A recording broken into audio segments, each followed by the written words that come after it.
What is going on, everybody? We are back with another review. We are apparently reviewing SmackDown. I don't know why I didn't change that to Raw. Raw. Oh, yeah. Raw is bore. Raw is bore. Raw. We're in. We're CCW. I'm Nick, And I'm Jim. and we're in Philly tonight. Not us specifically. Not us specifically. We're in Indy. But the show took place in Philly. But the show's in Philly.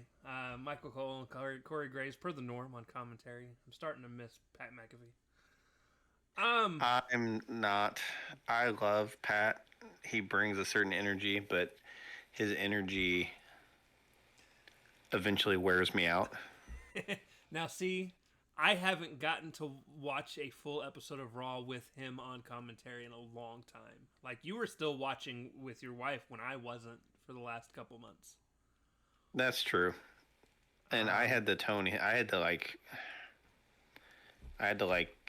out, like kind of drown him out All right. because he's just too hype. But a little energy is not bad. But We get like no energy with Corey and Michael. it's comatose. Michael peps up a little bit every now and again. Yes, Michael Cole is a better. I won't even say a better announcer. He is a more entertaining announcer when he has Pat McAfee to bounce off of. Right. Corey Graves doesn't give him that. So I guess that dynamic is something. I don't know. He just burnt me out. Maybe once he does eventually come back, if he does, I'll be excited for it because I'll be tired of this. We'll see if he does. Right now, there's only one commentating team in wrestling that doesn't annoy the hell out of me. And even then, 1/3 of it annoys the hell out of me. So you know what? Are you watching? I was about to say, are you watching WWE Vault? No. Well, yes, but no. Anyways, in-ring segment starts off the night. The Vision comes to the ring. I throw my juices in the air for my tribal thief. This was fine at first. Paul Heyman was talking, it was entertaining. I don't know. I don't like when any of them talk at this point. So I like Paul Heyman's part because he was like, "I'm a god. We're in Philly. There should be a statue of me and all that crap." This is why I like the tribal thief, because of everybody in that group. He doesn't talk. He just because he can't. It's right. He doesn't need to. He just needs to jump off the top rope onto people. He talked at the end. So the Vision comes out. Heyman talks about being God and the GOAT in this town, and then he introduces the others as he does every week. Which takes too damn long. At some point during this, as he was doing the introduction, I went to pee and I came back to Jey Uso coming out. So I don't know if anyone said anything, but I was extremely mad because I'm like, how did this go wrong? It went south very quickly. Well, they advertised that Breaker and him were fighting tonight, so Jay came out to kind of, to piss me off. Oh God! I even put in my notes. He is my slap fight. Yeah, he should. He's an intro in 3 moves, and that's all he needs to be. He needs to stay the fuck off of a microphone. Sorry for the F word this early, but get used to it because this show is awful. But yeah, so he excitedly mumbled things, talked about being next, I think. Brings up mumbled is right. Brings up tapping out Gunther at Mania because we're still holding on to what happened 6 months ago. Well, if that's your only accomplishment. Heyman said a long time ago in a bingo hall not that far away, men would settle their grievances in the ring in a no DQ, no countouts, winner by pinfall and tap out only. And then he went on to praise like the entire ECW roster before Jay cut him off, and then said that it just needs to be extreme rules, and I need alcohol. That's what I put in my notes. I don't have alcohol, but I needed it. Yeah, I put this could have been done in 2 minutes, and instead took 20. Moving on to backstage. Io, which I mistyped, I put Ito, but Io is preparing and is approached by the Kabuki Warriors. Asuka apologizes for next week. For last week. Well, sure. She may be apologizing for next week as well. Yeah.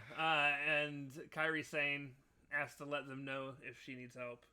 Io's like, no, I really need to do this on my own. They dance and smile together, and I will let you take over the match of the night. It was indeed. I am so glad you said it was the match of the night. This was a very well worked match. I'm telling you, Raquel, she's a worker. It's not even, dude. I'm telling you, as much as I hate Io's stupid fucking face point taunt, everything else is amazing. Raquel did a lot of heavy lifting here. Io is great. Io has her spots. Io's very good at her spots. But this match was moved from spot to spot by Raquel. Raquel is very underrated. She started out in control early, hit a very nice big boot. Very nice big boot on Io. I have that actually in my notes. I said later in the match, Roxanne got involved, leading to a nice big boot from Raquel. Yeah, very nice. There was a couple really cool spots. So there was a spot earlier in the match where Io was gonna do a suicide dive outside that Roxanne grabbed her leg on, and then later in the match there was the same type of spot, but instead of hitting the ropes like she was going to, and Perez grab her leg again, she just dove out onto Perez instead, and then got back in the ring, and then dove out into Roxanne, which Roxanne caught her and with her power and all that stuff. Aside from that, that's all I really had as far as notes go. I put good match. Io wins with moonsault, and then post-match shenanigans with a beatdown by the Judgment Day. Yeah. So Raquel goes to do the Tejana bomb, and Io reversed it into a Hurricanrana into the corner. She did her signature running knee thing that has a name to it that I don't ever remember what it is. It's a Meteora, essentially. And then hits the moonsault. Over the moonsault, I think is what they call it for her. Yeah. Too many ladies have moonsaults for And they've finishes. all got different names. Just call it a damn moonsault. But yeah, post-match, she gets double teamed and Rhea comes out to help her. I put in the notes, this is going to make Asuka mad. And you're not wrong. But solid match. Very solid match. So you're going to find out a common theme with me. I actually think the first few matches were really solid tonight. I about said most, but there's like a half and half show here. It really is. It really is like the tale of two shows. What is that noise? Is that me or you? I don't hear anything. Okay, maybe it was me. It was like a fizzing noise, like a tss. Oh, it might have been my drink that I didn't tighten all the way and set right next to my mic as well. Ah, okay. I wouldn't have heard that. I don't know why it would be fizzing, though. It's just a body armor. I don't know. I have a fizzy drink, but it's way on the other side of the table. And it shouldn't be that fizzy. There's bourbon in it. So, we get a backstage segment. Also, during the entrances and during the commercial break, they re-showed the Bayley vignette from last week. Which means I got two of them this week, and it pisses me off. Also, I hate that they do that during like entrances and stuff, because I've already written down on my notes like X person versus X person, and then they do that other thing, and I'm like, well, fuck, how do I make a note now? Now I've got to note my note. That annoys me. They did it several times. I got to start waiting.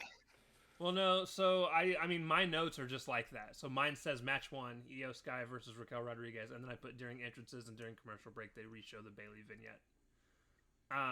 Yeah, I did that last week. I think my problem is I got to get a bigger notebook so I can write bigger. You got to find a silent keyboard and take notes on like your laptop. It'd be so much easier. Yeah, my wife would hate that clickety clack. That's why I said silent keyboard. They do make them. I know, but that's money I don't want to spend on a keyboard that I'll use for several times a week. So it's not like I won't use it. But I'm just trying to save you the arthritis, sir. I like writing. My thumb right now does not. I've sprained it, and since I always use it, I don't think it's ever gonna heal. Stop putting it up your butt. Listen. I like to sit on it, okay? Apparently. How does somebody nearly 40 years old sprain their thumb? That's a long, stupid story. Okay, I'll catch it after. I'll catch it after the podcast. So our landlord, fucking he when he did a lot of the things in this house, he did them backwards, right?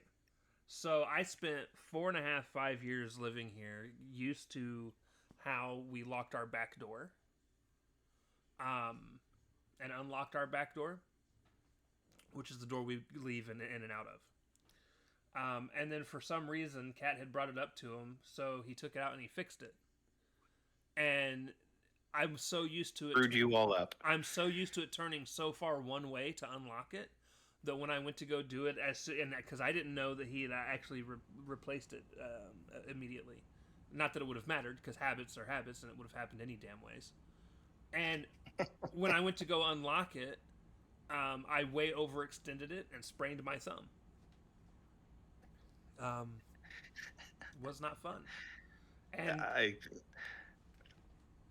used my thumb apparently way more than I thought I did, because everything that I do just hurts it. It continues to hurt it. And I'm like, you know what? Screw it. I'm just going to live with this pain for the rest of my life because it sucks. I mean, I can't say anything. I injure myself stupidly as well. It's usually my ankle. Well, yeah, that's been your whole life, dude. We were teenagers. Yeah, when that started. I think most of the time you've known me, I've walked with a limp because I'm constantly spraining my ankle. I just thought you were selling our wrestling matches. No, I'm kidding. Hey, I take this. It's still real to me. There's a podcast called "It's Still Real to Me" called podcast. It's actually pretty funny.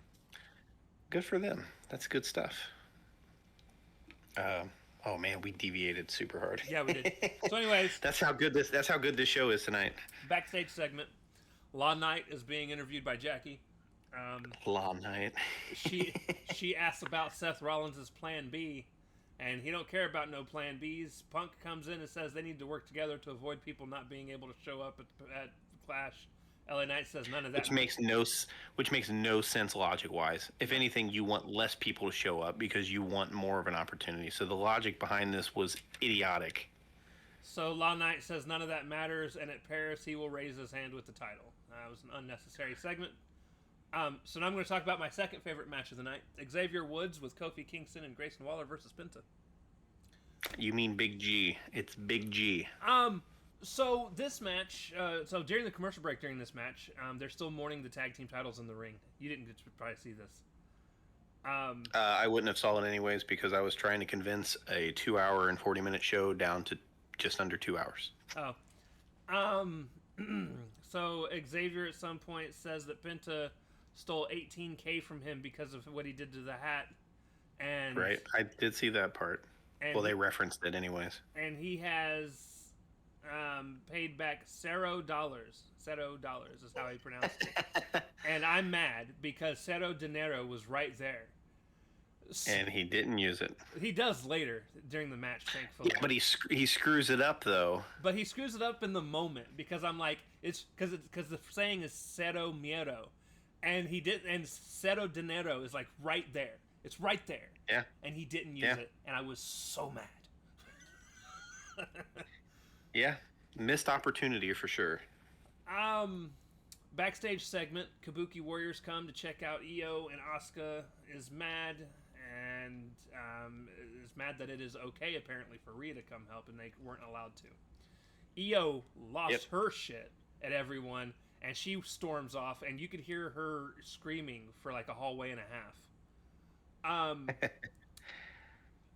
So Asuka then says to Rhea to stay out of their business, and Kairi Sane looks sad that she is caught in the middle of some BS. She looked like a little mannequin, just standing in the back while everybody else was yelling and screaming. I'll be happy if this leads to Asuka versus Rhea, even though they're going to have Rhea go over. But I won't be mad to see an Asuka versus Rhea match. Listen, Asuka versus Rhea, Asuka versus Io. Yeah, Asuka's better as a heel anyways, so if this is leading to a heel turn, I am all for it. Hold on. So during the match, Xavier finally said Cerro Dinero, which made me happy. Penta eventually hits the Penta driver, and Xavier Woods rolls out of the way all the way to the other side of the ring. As Penta goes for the pin, Kofi reaches in, grabs Xavier's foot, puts it on the ropes. Penta then jumps off of Xavier's back to the outside of the ring to hit both Big Kofi G and Kofi. and Waller. Big G. Penta then hits the Destroyer on Woods, gets the pin, and gets chased off by Kofi and Waller at the end of the match. So Solid match. Here's the thing. I don't know how often you remember you and I had talked, because we've obviously talked a lot in our life about the New Day. Well, they've been around for like 15 years, it seems like. Long time. And it used to always make me mad that they never used Woods. And I never understood why they never used Woods. It was always Kofi and Big E doing stuff together. And this just proves my annoyance. Like, I think he is a very good singles wrestler. And I still don't know why they barely used him for 12 to 15 years. Because they just have a roster so big that he just gets kind of lost in the shuffle. Plus, he's in a faction that's always in the tag team thing, and they kind of did a Freebirds rules type thing where they kind of mixed and matched who would compete in the tag team matches. So It just is what it is. I mean, he's in great shape. Yeah, he's gotten himself in phenomenal shape. Hopefully that means something will come of this. I doubt it, given that they still have a bazillion people under contract. But, I mean, they're still doing great. They're still doing great work. So, I mean, he's been there forever. He ain't going anywhere. So, I mean, at least by the end of his career, he'll be a Hall of Famer just based solely on his faction and how many times they won tag titles and stuff like that. But he's never going to have a singles career that's going to bolster him to the heights that maybe Kofi and Big E had individually. Right. They they announced that there's going to be a Vikingo versus Dom at Worlds Collide, because that's what everybody wants. Yeah, this whole next half hour to 40 minutes was just a AAA promo. It was promotional ads for AAA and everything to do with AAA. I will let you talk about match 3 because I know how much you love this match. I did like this match, but I know how much you loved this match, so I'll let you. This is the worst match for me because I have no notes at all. Okay, then I'll do it. I said this may as well have been a AAA ad, and that's all I put. So this is Judgment Day, which is Balor and JD McBighead versus Iguana and Dragon Lee. That's Mr. Iguana to you, sir. And then I even put this match is just for Joe. Yes, it was. Completely. I actually really like this match. Dom caused distraction and Balor won with the coup de grace. Post-match, the Judgment Day jumped to the Luchas. I'm guessing for Vikingo to help. This is how you can tell I'm writing notes as I'm watching.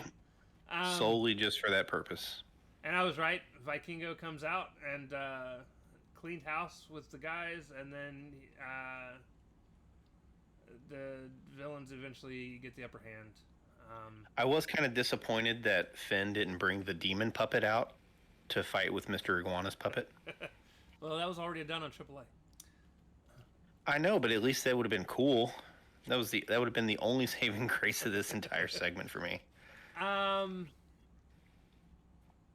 did say when Vikingo loses his title, I hope to see him on the main roster more.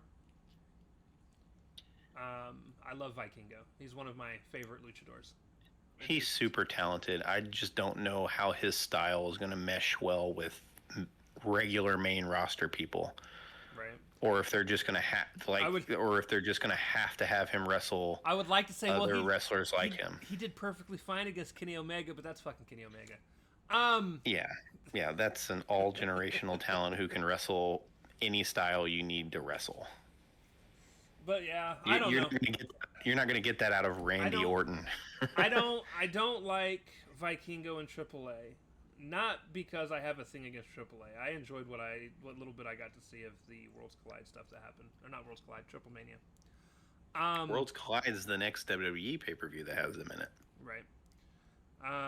My problem, though, is the fans in AAA don't appreciate him. They don't like him. And he's not a heel. Oh no, he's trying like hell to be a babyface. And for some reason, the Hispanic fans in AAA just do not like him. And They're a fickle crowd. I know it's because they're fans of the absolute terrible Alberto Del Rio. El Patron.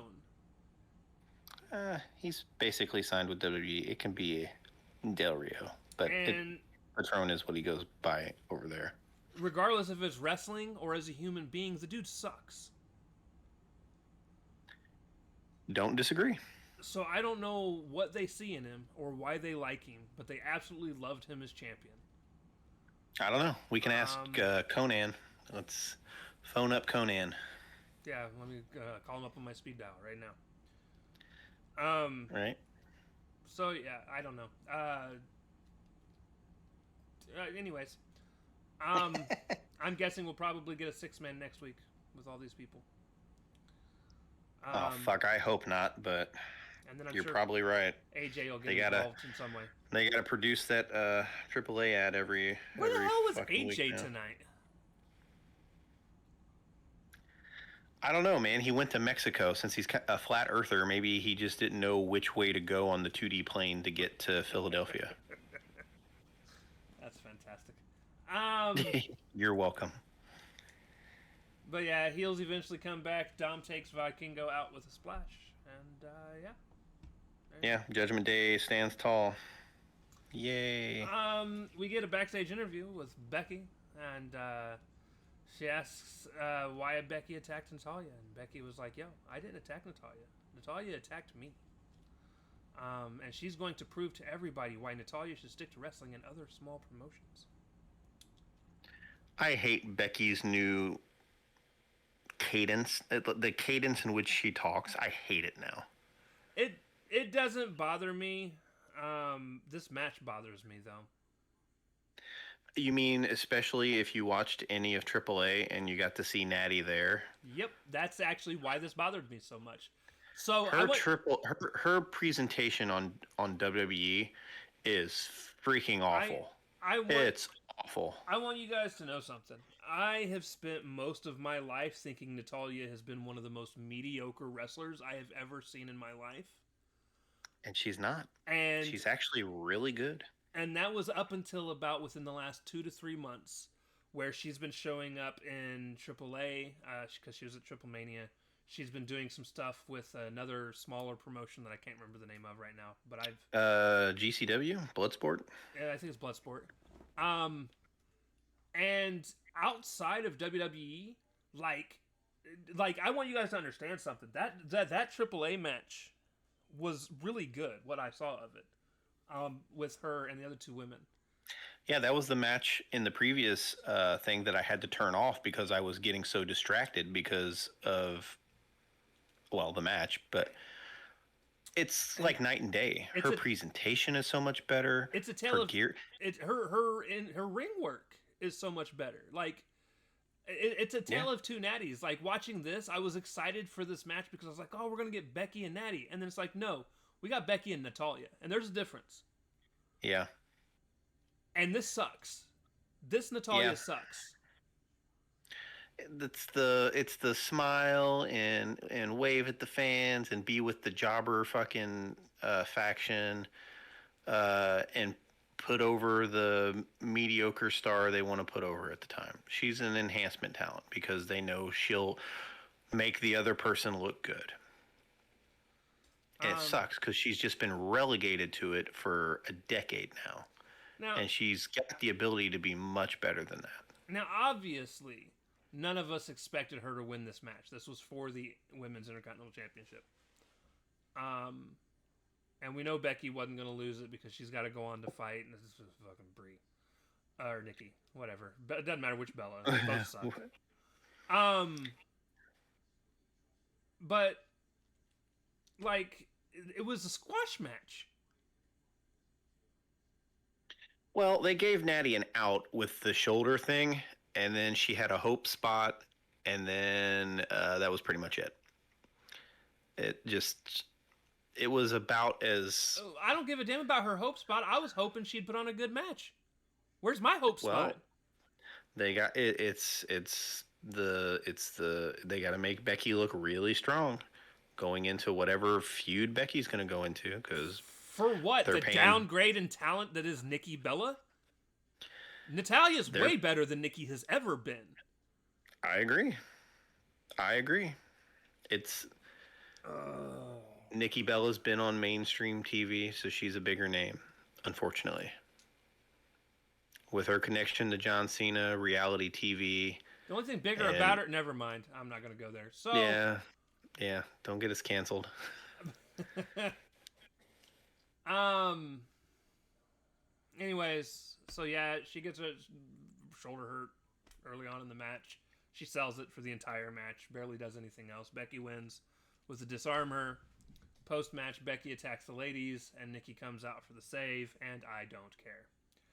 Yeah, eventually, Nikki hits Becky with a TKO, and yeah, Babyface got over. It probably sets up a match in Paris. I said this match made Whoopity doo. I put in my notes, this match made me mad. We got WWE Natty. I just watched her have a damn banger in AAA. Come on, fam. Yep. Unfortunately, see when you talk about people who could like really use a change of scenery and stuff, like I think Natty would do really well in AEW. You know what? Last year, her contract was up. And I know, and they signed her to a long-term deal because I think they thought the same thing. I was actually really hoping, if you remember correctly, I think we even talked about it. I was hoping that she was going to go to AEW because I was like, there's not anything she can really do in WWE at this point.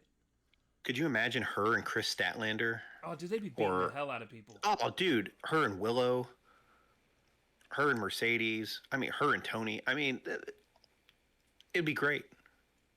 It'd be great. And she's got family representation there. And who? I'm drawing a blank. Owen Hart, the Owen Hart tournament, my guy. Oh, okay. I see what you did there.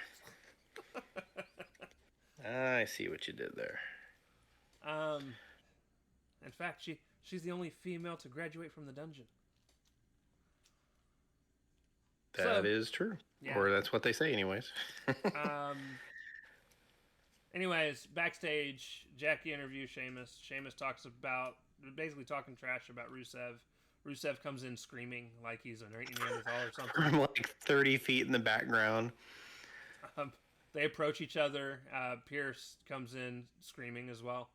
And he's like, fine, at Clash, you guys can have your match. It's going to be you two in a good old-fashioned Donnybrook match, which is what I had said when this whole thing first started, that it needs to end in a Donnybrook.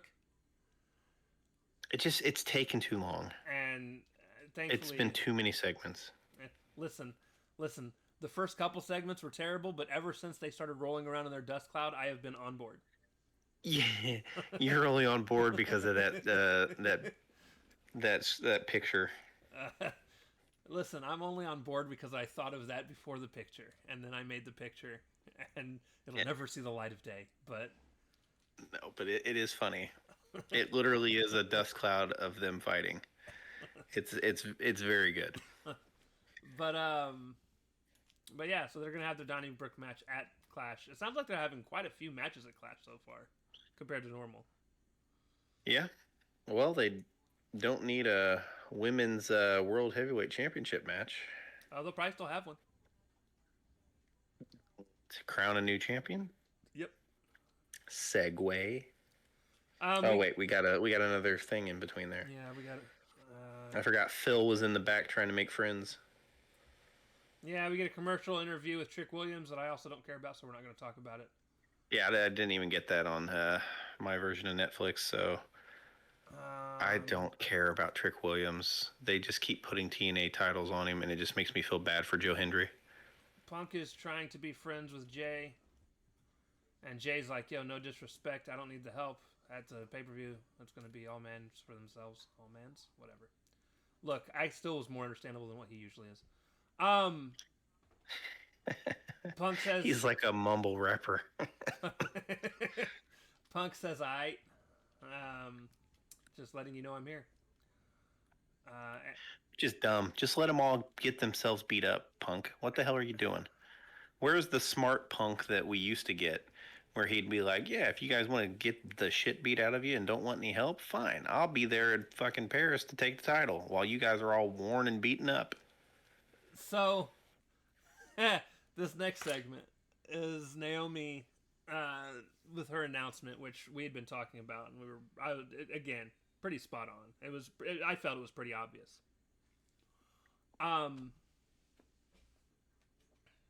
But the way they did it, I actually thought was really entertaining. Well, her talk afterwards was really entertaining. I wasn't a fan of them using the podcast, Stephanie's podcast, to announce it. Yeah, well, you got to promote Steph. Yeah, no, the fuck we don't. Tell that to her husband. I would.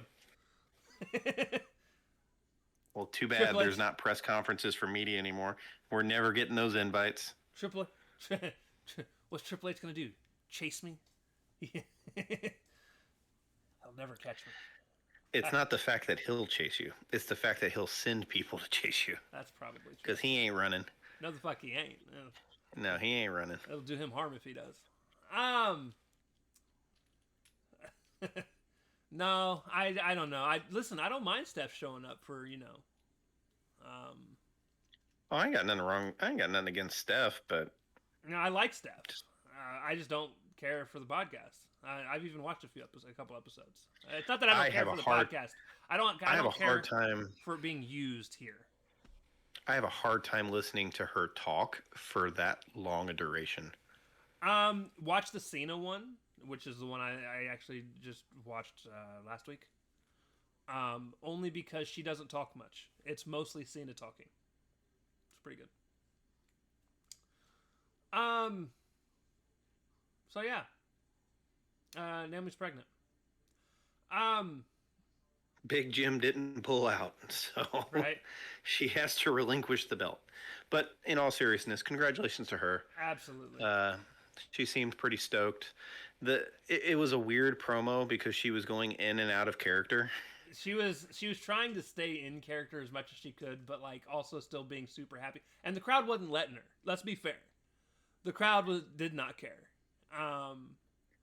Yeah, I wish she would have just embraced it and a little less in character. So Naomi said that this isn't her first time relinquishing a title, and she ain't handing Pierce shit. She said, "Get to stepping." Yep. Naomi tells the women's locker room to thank one person, and that's Big Jim, because without him, they wouldn't be getting this title off of her. Crowd starts to chant. She was going to walk him like a dog for the year. Yep. Crowd starts to chant, "You deserve it." Naomi says that on the bright side, the bloodline continues, which made me laugh and also shudder. Oh God! 18 years from now, if this is a little boy, we're gonna have little Uso's bloodline. The crowd chants "Baby Uso" as she lays her title down in the middle of the ring. She says she's given you Heffa's 9 months and some change. And she's got to come back still feeding off the teat to pick up. She's going to pick up where she left off. And whoever's champ, when she does get back, proceed with caution. So, funny enough, Becky Lynch posted on Twitter. She said, hold on. It had me rolling because she's so unserious.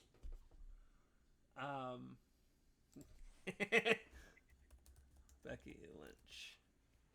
That's what bothers me about Becky, because Becky is, if Becky just is Becky, very entertaining. She says, very funny. She quote tweets the WWE "There's a baby on board" thing that they do, and she quote tweets and says, "How irresponsible getting pregnant as champion."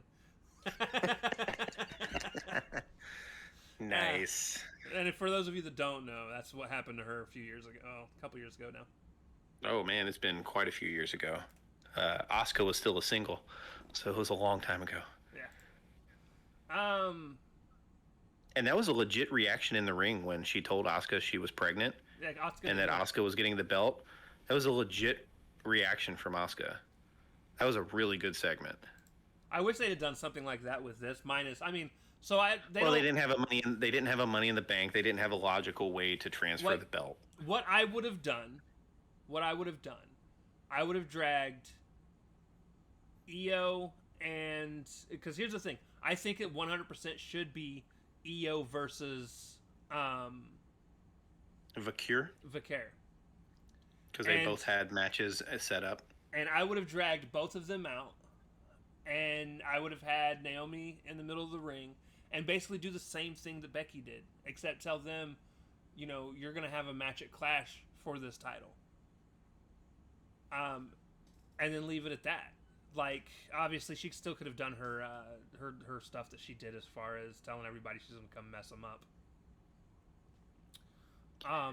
Yeah, I think they didn't want to take the moment away from Naomi. I think Becky's thing was Becky's idea, right? Which is what made it work better. Plus, it was only one other person in the ring.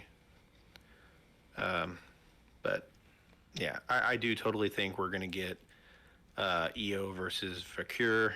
I think it's going to be versus Rhea as well, though. That's what pisses me off. I hope not, but I don't doubt it. I think I said it last week. It's going to be some triple threat when we were talking about if she was pregnant.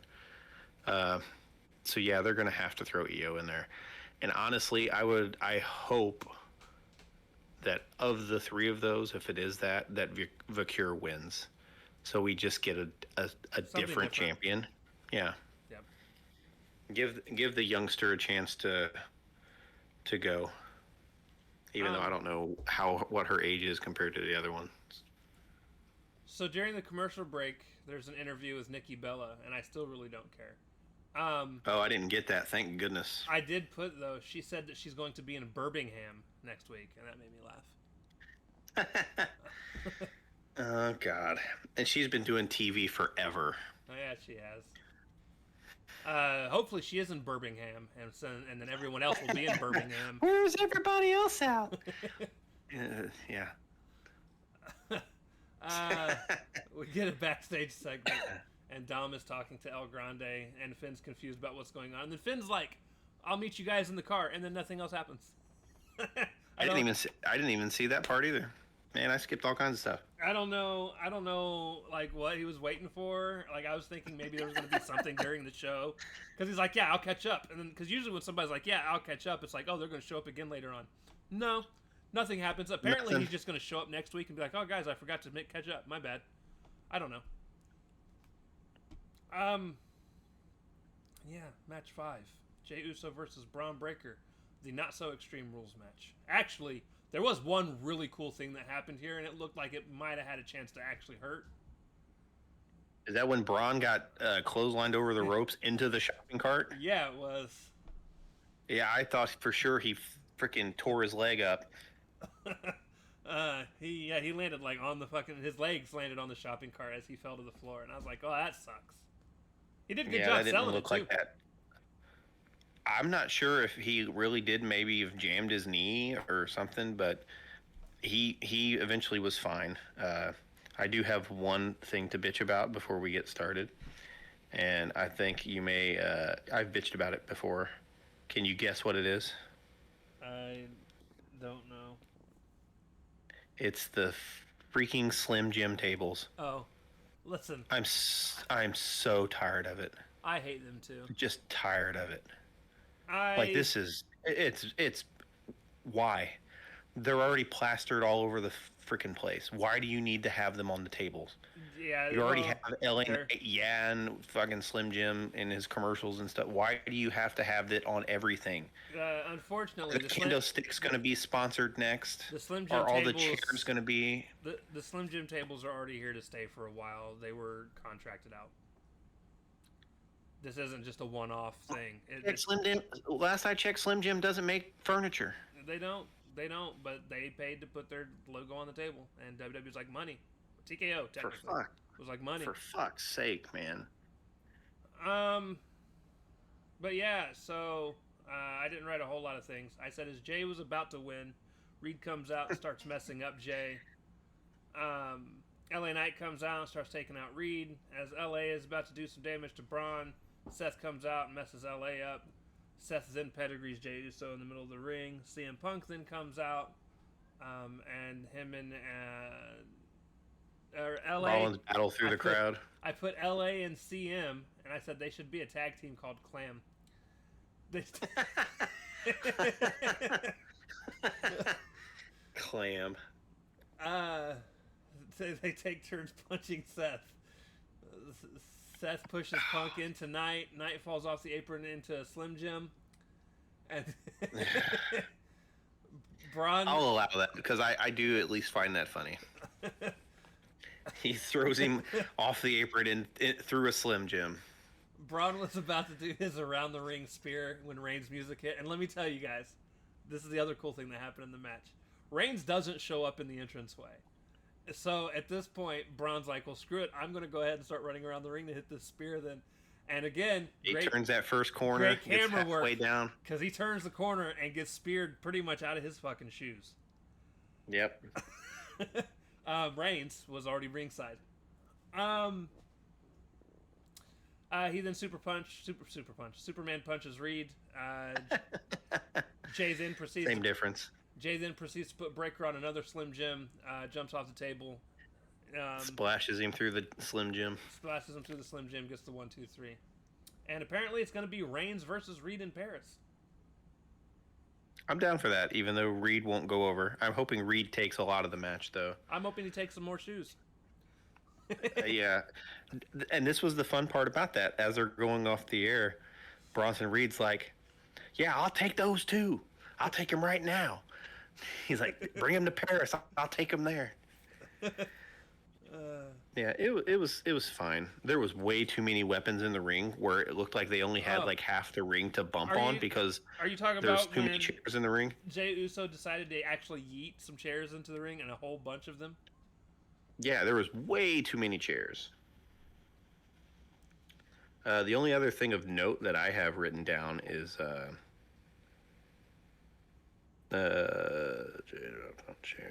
where Breaker did the trash can clothesline to Jay and they flipped over the table.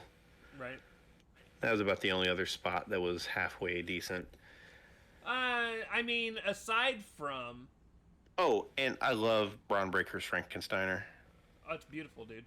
But then again, he got to learn from the best, so I mean, you know. He leans like so far back and then does it and flips. It's I don't know. It just makes like a snap movement. I don't know. It works. So, aside from the 2 times Jay hit one of his weak ass spears, I even feel like the wrestling in this match was decent. Most of my there wasn't a lot of wrestling. It was a lot of weapon spots. Right, and so here's the thing too, though. One of the things I did love was Jay was actually laying into Braun's back with them chair shots. Like You have to make it look believable. That's a big ass dude. Listen, you don't have to make anything look believable. Nia Jax will pretend hit you with a chair. I knew that's where you were going. It's not even just her. I've watched Becky pretend hit people with a kendo stick. Hey, nobody's threw any imaginary fireballs at him yet. No, you're right. You're right. But like this is the type of stuff I expect with weapons. I've told people plenty of times I don't need blood in my hardcore matches. I just need to believe you're trying to actually hurt the person you're fighting. And it looked like at times Jay was trying to hurt that motherfucker. I was like, you know what? I can't complain. He did the right thing. As far as a WWE Extreme Rules match, this wasn't egregiously terrible. It was fine. It was fine. It still wasn't as Plus, crazy. it was a TV match. It was a TV match too. But it was serviceable. Aside from the use of some Slim Jims, it was fine. Yeah. Aside from the Slim Jims and the 2 very crappy spears, yeah, it's an okay match. And again, I got to watch Braun Breaker get clothesline over the top onto a cart. That don't happen. So I was like, oh, cool. That's what I'm here for. That's what I'm here for. The shenanigans, the craziness. So there was 5 matches on this very long show. And 3 of the matches were decent. I have, of the 5, only one of them I hated. I didn't like the Judgment Day match, and I didn't like Becky Natty. I'm Um, guessing you just didn't like Becky Natty. yeah, I hated Becky Natty, and I will say I agree. I It was enjoyed awful. the rest of the rest of the card match wise. There were a couple promos, obviously I didn't think were necessary, but you're gonna get that in every wrestling show. Yeah, they're Um, just time. They're just time sync segments. AEW does a lot of them too, so it's not just like limited to WWE. But at least with AEW, you feel like things are progressing. I don't feel like this show progressed us anywhere. It didn't progress us towards Paris at all. it did. It's like we're on a wheel. We built two matches. The Sheamus match we knew was already happening. Well, we knew it was happening, but we didn't know it was going to happen at Paris. We knew they were eventually going to get to just having the match. And Because then that's really it. What else did they progress? Braun and Roman, Bronson Reed, and Bronson and Roman. Roman. Yeah, but I mean And they took the that step. was also an inevitability. We just didn't know it was at Paris either. They took the step to get us towards a women's world championship match. They laid the stage and groundwork. Well, technically, pregnancy did that, but Now I will say this: I won't even guarantee that there's going to be a women's match now, because I'll tell you what they're going to do, and this is going to make me just as mad. They're going to announce next week. a fatal four-way. No, it's going to be a It's going to be a tournament that's going to culminate at goodness. whatever stupid pay-per-view is going to be here in Indianapolis, because they're going to want people to watch. You're probably not wrong. I didn't even think of that. And Ooh, ooh. I'm still going to wait until after All Out to watch it. But yeah, so that's my prediction. And it's probably going to be the same two women in the finals. Now, I don't want them to do that. Do not get me wrong, because I think they already had it set up for two women to have a title shot, or two women to get title shots. One of them at Paris. I think if they're gonna do anything, they should just go ahead and have the triple threat. have the two women have their match at Paris. I just know I just get this feeling from WWE they're just gonna pretend none of that stuff matters. Yeah, because Vacure's stipulation for her match was a title match at Paris. Yep. And then Io, like I said, was supposed to have hers last Monday. So Interesting. Yeah, we shall see. We shall see. I would be down for just a singles match, but they're not going to let Rhea not be at a pay-per-view. No, they won't. Rhea's the special guest referee. There must be a winner. Don't do that to me. It's a very WWE thing to do, though. Yeah, it is. But yeah, so that's Raw. Like I said, it was one of the better Raws for me overall, match wise. Matches weren't bad. I didn't feel like we accomplished much. With as good as I felt the other matches were as a whole, that Natty one brings everything down so far because of just it's so far. It's their because own you just know fault, what because we just see what she can do. Just see what she could do 3 days ago, 2 days ago. Yeah. Yep, but apparently she can only do it for people that isn't her contracted employer. Oh, speaking of AAA, they had an amazing spot during their battle royal. Did you watch the highlights? I did not. So are you talking about the one that Omos won? Yeah. Was it the big little spot? Yes. There's this spot that had me rolling. So they have a wrestler by the name of Microman, I think is his name. That is correct. And Omos apparently comes out for the battle royal. And if you haven't seen the side camera shot of the two of them standing face to face, well, face to shin, you should see it. It's interesting. But Microman slaps him in the back of the leg, and he turns around and is looking off into the distance trying to figure out who hit him. And of course, Microman's like 1.5 feet or something like that. He's like super tiny. And he's very small. Hornswoggle look like a He normal is sized person. he is officially 3'3". the smallest person to ever wrestle for the WWE. Yeah, he's like 3 feet 3 inches tall. And so also another funny side thing. So they list the top 10. WWE had listed, or somebody had listed the top 10 smallest wrestlers to ever wrestle for the WWE, and of course, Microman was number one on that list. They also showed like Dink. They showed Swoggle. I'm sure Hornswoggle Swoggle was on there. The very last person was Nikki Cross, and Nikki responded to the post and said, "Where's your location?" Nikki is a tiny woman. She is. She's only height wise. She's only 5 foot. Yep. But no. So yeah, Omos turns around and he doesn't see anybody, and finally he looks down after. It was like 15 seconds of staring off into the distance trying to figure out who it was that was distracting him.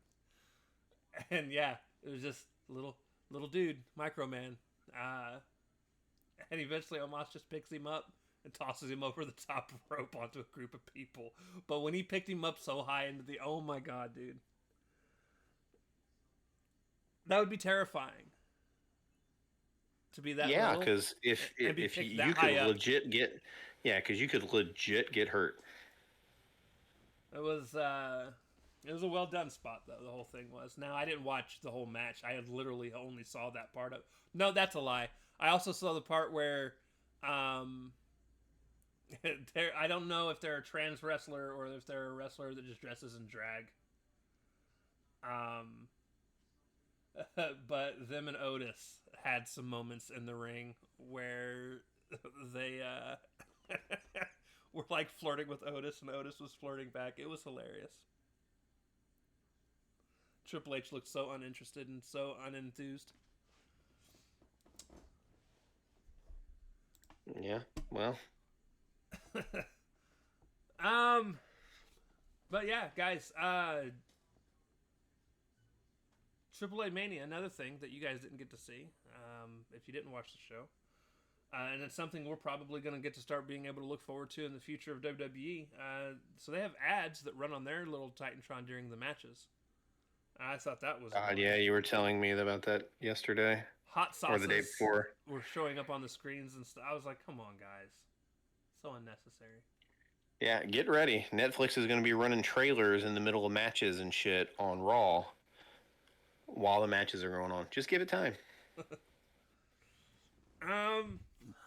I'm out of stuff to talk about. I feel like...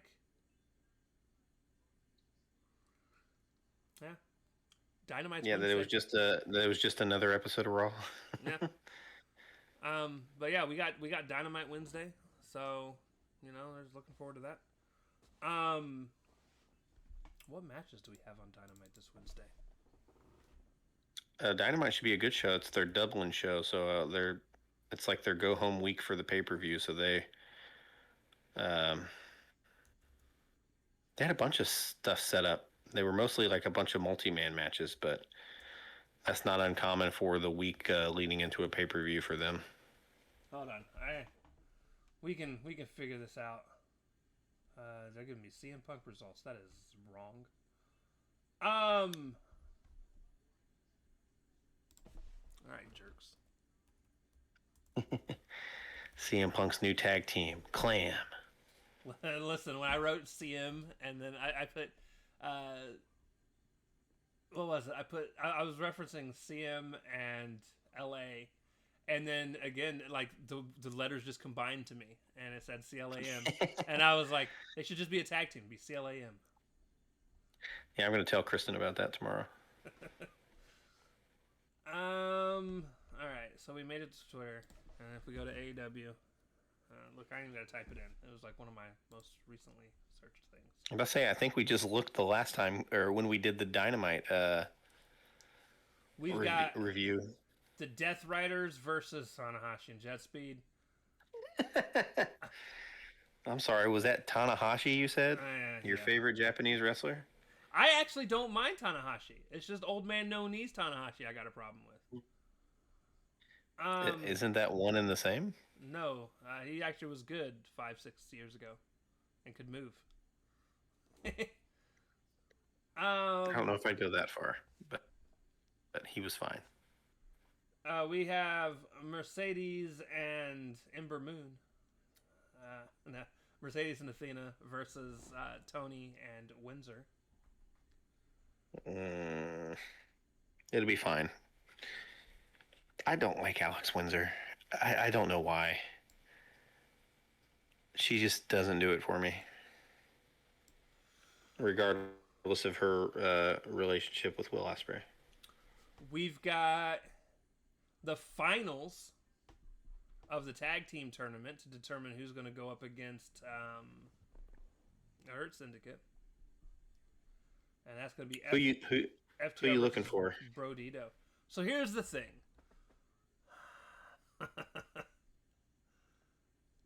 If I had to guess, I think.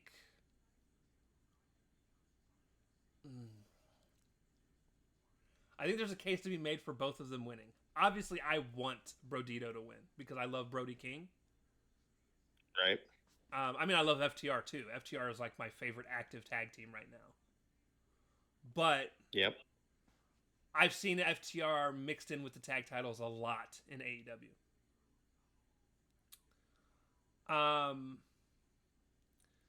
I think FTR is going to win, but I also think there's a case to be made that Brodito could win if Edge and Christian get involved and cost FTR the match, and in turn FTR getting involved and costing them their match at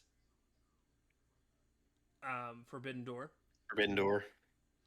Or if maybe. for some reason they do get involved and they cost them the match, I could see FTR being added to the Edge and Christian versus Kip Sabian and Nick Wayne match. That just sounds messy. It's AEW. That's how it usually goes. So, You're not wrong there. I do think FTR is going to win though, because I do think they're going to build up towards FTR versus Hurt Syndicate. I don't think FTR is going to beat Hurt Syndicate at the pay-per-view. I would agree with that. Just like I don't think Brodito would if they make it. I agree with that as well. But I do think that I think if Brodito and them win, I think it's solely because they want to protect FTR to not be losing to the Hurt Syndicate. Because at some point, somebody's got to take the titles off of the Hurt Syndicate. Yeah. So you got to have a legit team around. Well, it's probably going to be Edge and Christian for that. And then... So yeah, I don't know. Ace Austin is official in AEW. And then... Yeah, he got his I'm All Elite graphic, did he? He did. Yeah, I think that's pretty much the gist of what we know. AEW's coming to Indianapolis in December. December 3rd. Where at? Is it going to be at the fairgrounds again, or is it going to be at the place in Carmel? Fisher's Event Center. Yep. So it's going to be up north. Nice. I might look to go to that because I haven't been to that venue yet. I might go as well. It'd make a late work night for me, but I don't care. We'd probably have to do our review Thursday because I'd have to come home and work. Yeah, I would have to leave work early to attend, so I wouldn't feel like doing it after that either. So, but yeah, we'll have to keep an eye on that. But yeah, so the other piece of news I actually just thought about it that had been talked about that I wanted to touch on. Crap, I just forgot about it. Bruh. Oh, Jericho. So Jericho. Oh yeah, I read that. Apparently, had liked to comment about his contract being up in December. Speaking of which, and him not being opposed to going to WWE. Um, and there's a lot of talks of what people think he should do until then, because obviously his contract's not up till December. There's some people, and I don't know if you watched any of What Culture stuff today, but they did talk about I did not. the obviously there's the obvious option of just not coming back, um, and just not showing up until he shows back up in WWE, if he does. Um, there's also the option of coming back to give uh, Brian, Keith, and Big Bill the opportunity to be like, look, we don't need you. We've been doing perfectly fine without you here. Um, and obviously, he could also run a program or even resign or whatever. And I actually would rather him go back to WWE myself. I do. So I do feel like he has been one of the most important signings that AEW has ever had. Um, I think he actually did great things for the first couple years he was there, from what I've read and understood. I just feel He like did. He was important. I just feel like over time he's kind of uh, worn out his welcome. I guess is the only way I could think I can feel like I could say it, and I don't mean that in a negative way. I don't think Jericho's a legend, regardless of how any of us feel about what he's doing now or what he has been doing in AEW. But yeah, I don't think there's I don't even know if I want him to come back for a program with Keith and them, to be honest. Um, Yeah, I'd be happy if he stayed away. I feel like if he's going to show up, it should just show up back up in WWE for a little Legends run, a little Legends run. Stay away, get in really good shape, go back to WWE so you can have your finale, and then go the fuck away forever. Or work backstage somewhere. Like, I think he's got a wealth of knowledge that he can use in the business. But it just doesn't need to be in the ring anymore. I don't think he has any interest of being like a producer or anything. Yeah. And that's possible. He may just want to be a rock star for the rest of his days. He might do commentary. He did Collision, or not Collision, was the stupid show on Friday. Listen. That they used to do all the time that I can't think of right now. He just needs to go be a rock star. I am not a fan of Chris Jericho commentary. Well, I don't know. It was better than Chris Jericho wrestling. I don't think I've ever heard Chris Jericho's commentary outside of being in character. I think there would be a huge difference from him commentating as a person that doesn't have a personal investment in things. Because a part of my problem with Nigel, like, obviously you've got your face and heel dynamics for commentators, and that specifically doesn't bother me. But even with Nigel, I mean, he still talks crap about Bryan Danielson, and Bryan's not even around. So, like, that gets annoying when he does that. Now, if Bryan's out there, it's another story because he's being his heel self. But, like, Bryan's not on TV. He showed up for a pay-per-view to help take a belt off of Mox and then disappeared again. Yep. I just want him to get healthy. Yeah, me too. Even if that means never wrestling again, I would rather just him being healthy. And yeah, because he's got young children. Like, he's also got a wife that, thankfully, can't wrestle. Is not wrestling. Well, it's because the rumor is that WWE doesn't want her around because of Bryan's connection to the competition that they won't acknowledge as competition. Right. Which I don't understand that one either, because you've definitely got Rhea in the forefront of things, and she's definitely not shy about her, showing off her husband. It's one of those things. You can't say a place isn't competition when you counter program them constantly. Right. All right, guys, that's going to do it. Yeah. Yes. Another Raw in the books. Bump, bump, bump. Another Raw in the books. Also, we'll hear from Hangman Adam Page, and we'll get a face-to-face of Ospreay and John Moxley on Dynamite. Anyways, yeah, that's gonna do it, guys. We will see you Wednesday for Dynamite. Love y'all. Dynamite. Later.